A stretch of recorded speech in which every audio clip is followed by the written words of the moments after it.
What are some different types of water features that can be identified on tracts of land? That's actually an interesting question. So we have all different types of water features. First, we have ponds and lakes, and there's a good discussion amongst sellers and buyers at what point does a pond become a lake and what point is a lake a pond.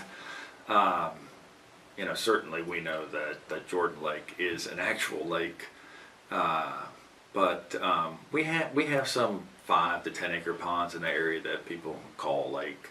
I think if you can't water ski in it, it's not a lake. But as far as what the definition between a pond and a lake is, not so sure. What is fascinating in this area and most of North Carolina is that you make a man-made pond, and the border of that man-made pond is protected watershed. And so here it is, you've made a pond on your property, and now you can't do anything to disturb the vegetation around that pond, or it is a protected area. You can't build a structure too close to the pond, because even though it's your pond, it is protecting some of the local wildlife or whatever, so they actually restrict you on some of that.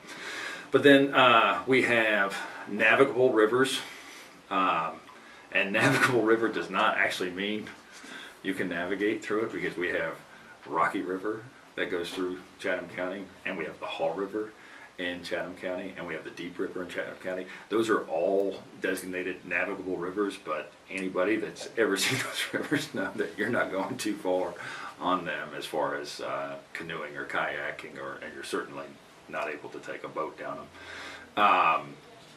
But those are all navigable. The definition of a navigable is when you own a piece of property that is on a navigable river, you own to the edge.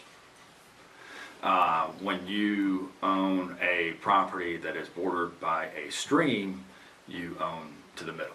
So that's a big difference between navigable and non-navigable. Streams are also further categorized. So we have what is known as a perennial stream. That means it has water year-round, and these are actual defined categories. Then we have what is known as an intermittent stream, and local people call an intermittent stream a 9-month stream. But an intermittent stream, its features, it will get dry, but it will have a actual bed.